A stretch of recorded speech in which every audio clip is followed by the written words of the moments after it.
আসসালামু আলাইকুম। আমি এখন বানাবো খুব মজার একটা মাংস রান্না। আমরা তো অনেক কালিয়া, কোরমা, কোফতা অনেক কিছু খাইলাম রেজালা মেজালা, তো এটা খুব সহজ পাচ্য একটা খাওয়া, গুরু পাচ্য না, খুব বেশি মশলার জিনিসও না, বেশি ভেজালও না। এটা হচ্ছে পুঁই শাক দিয়ে গরুর মাংস রান্না অথবা গরুর গোস্ত রান্না। যারা পোলাও কোরমা খাইতে খাইতে, বিরিয়ানি খাইতে খাইতে টায়ার্ড হয়ে গেছেন, তবুও মাংস খাইতে চান, এইভাবে বানায় দেখেন। খুব সিম্পল একটা রান্না, কিন্তু অসাধারণ স্বাদ। তো আসেন দেখি শুরু করা যাক। আমি কিছু পুঁই শাক নিয়ে পুঁই শাকের পাতাগুলো আলাদা করে নিব এইভাবে, আর যে গোড়ার দিকটা আছে এগুলাকে আমি ছোট ছোট টুকরা করে কেটে নিব। এই যে এইভাবে দুইটাকে আলাদা আলাদা করে নিব, পাতা আর ডাটাকে আলাদা আলাদা করে নিব। পাতা বড় থাকলে ওগুলাকে আমি কেটে নিব, খালি ডাটাগুলোকে আলাদা করে নিতে হবে, কারণ আলাদা আলাদাভাবে আমি তরকারিতে দিব। এখানে আমি 1 কেজি গরু গোস্ত নিয়েছি, ওর সাথে আমি দিচ্ছি আধা চা চামচ 5 ফোড়নের গুঁড়া। একটু শাক কিংবা সবজি ধরনের জিনিসের সাথে এটা দিলে খুব মজা লাগে, কেউ না চাইলে না দিতে পারেন, কিন্তু টেস্ট খুবই বাড়ায়। এখানে হচ্ছে 1.5 চা চামচ জিরার গুঁড়া, স্বাদ মতো লবণ, 2 চা চামচ ধনিয়ার গুঁড়া, 1.5 চা চামচ মরিচের গুঁড়া, 1 চা চামচ হলুদের গুঁড়া। এগুলা দিয়ে আমার একটু মাখায় নিতে হবে এটাকে।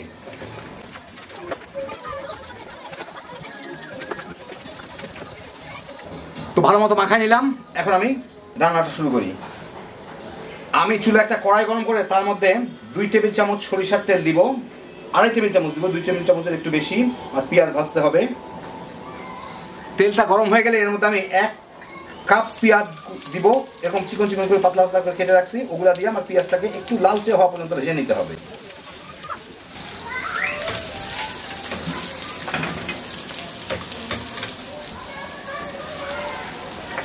একই সাথে এখানে আমি দিয়ে দিচ্ছি 3টা বড় ধরনের এলাচি। আমি মানে আমাদের নর্মাল এলাচি, একটু বড় সাইজেরটা আমি এরকম পিঠা পাটা ভেঙে রাখছি, এতে অল্প এলাচিতে বেশি ফ্লেভার আসে। ওটা 3 টুকরা দারচিনি, 3টা তেজপাতা, 8-10টা গোলমরিচ, আস্ত গোলমরিচ, আর 4টা লবঙ্গ, গরম মশলা দিয়ে এই পেঁয়াজের সাথে ভেজে নিব। পেঁয়াজটা একটু বাদামি হয়ে আসা শুরু করলেই আমি এর মধ্যে দিব 1 টেবিল চামচ আদা বাটা, 1 টেবিল চামচ রসুন বাটা দিয়ে এর সাথে একটু ভেজে নিব, আদা রসুনের গন্ধটা চলে যাওয়া পর্যন্ত, পানিটা চলে যাওয়া পর্যন্ত।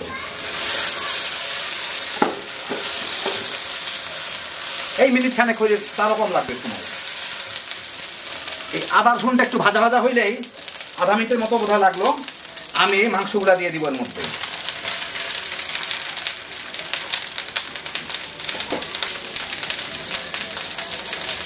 একই সাথে মাংসটা ধুয়ে অল্প একটু পানি দিব, প্রায় আধা কাপের মতো দিলাম। মাংসই পানি ছাড়বে, পরে লাগবে দেওয়া যাবে। আপাতত এটা দিয়ে মাংসটাকে একটু ভুনে নিই। মাংসটা ভালো মতো মেখে আমি মাংসটা ঢেকে দিয়ে চুলার আঁচটা মাঝারি করে দিব, যাতে মাংসটা পানি ছাড়তে পারে। ওই পানি দিয়ে এটা মোটামুটি ভাবে একটু ভুনা ভুনা করার চেষ্টা করবো। যদি লাগে তাহলে দিব, না হলে দিব না। মিনিট 10 পরে এই হচ্ছে অবস্থা। একটু পানিটা নিয়ে ছেড়ে দিছিল, হয়েছিল, আমি নেড়ে দিচ্ছি। এখন এর মধ্যেই এটাকে আমি এইভাবে অল্প জালে সিদ্ধ করে নিব, মানে যতদূর সিদ্ধ হয় আর কি। প্রয়োজন হলে একটু ভুনা ভুনা করার পরে একটু পানি দিতে পারি আর কি। এই জালেই রাখবো, যতটুকু পরিমাণ সিদ্ধ হয়। অল্প জাল রাখলে খুব দ্রুত সিদ্ধ হয় আর কি মাংস।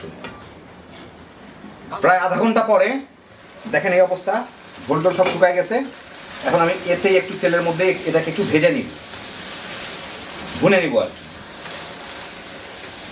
মিনিট 2-3 ভুনে একদম পানি শেষ হয়ে গেছে, মাংসটা সিদ্ধর ধারে কাছেও জানি এখনো। এর মধ্যে আমি 2 কাপ ফুটন্ত গরম পানি দিব। পাশের চুলে আমি পানি ফুটায় রাখছিলাম। ঠান্ডা পানি দিয়ে না, ঠান্ডা পানি দিলে মাংস কিন্তু আবার মানে প্রথমিক অবস্থায় চলে যাবে। গরম পানি দিলে টেস্টটা ভালো থাকে। এখন একই সাথে এর মধ্যে আমি দিয়ে দেবো, এটা সিদ্ধ হইতে সময় লাগে, পুঁই শাকের যে ডাটাগুলো আছে সেই ডাটাগুলো আমি ভালো করে ছিঁড়ে রাখছি, ওই ডাটাগুলো দিয়ে দিব। ডাটাগুলো ফেলবো না, ডাটাগুলো এর সাথে দিয়ে দিব আমি। ডাটাগুলো সিদ্ধ হইতে মাংসটাও সিদ্ধ হয়ে যাবে। আবার লবণ টবণ দেখে নেবেন, লবণ টবণ লাগবে কিনা। আমার এটা দেখে নিচ্ছিলাম আমি, লাগবে না কোনো লবণ। তারপরও পুঁই শাকের ডাটাটা সিদ্ধ হোক, তারপরে বুঝবো যে কতটুকু লাগতে পারে কি না পারে। যাই হোক, এখন এটাকে ঢেকে আমি আবার মাঝারি আছে জাল দিব। আরও আধা ঘন্টা আপনার মিডিয়াম আর লোর মাঝামাঝিতে জাল দিয়ে মাংসটা মোটামুটি নরম হয়ে গেছে। এখন আমি এর মধ্যে এই পুঁই শাকগুলা দিয়ে দিব, ডাটাগুলো আগে দিছি, এখন শাক দিব। শাক দিলে আর একটু পানি ছাড়বে, সেই জন্য বেশি ঝোল রাখার দরকার নাই। হয়তো একবারে যাবে না শাক, একটু দিয়ে একটু নেড়ে আবার দিতে হবে। দিয়ে দেখি, শাকগুলা বড় বড় করে কাটছি আমি, কারণ এমনি এগুলো নরম হয়ে যাবে। চুলার জালটা একটু বাড়ায় দেই, যাতে শাকগুলো খুব দ্রুত নরম হয়ে যেতে পারে। তো বাকিটুকু আমি দিয়ে দিতে পারবো।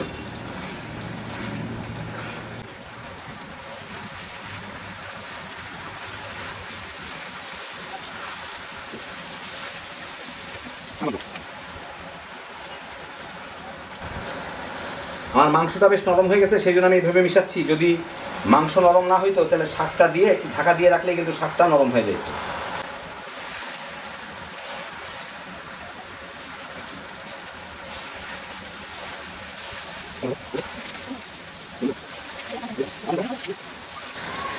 কিন্তু শাকগুলো মোটামুটি মিশে গেছে। এখন এর মধ্যে কয়টা কাঁচামরিচ, লাল মরিচ দিয়ে দিব, দিয়ে আমি একটু ঢেকে রেখে দিব।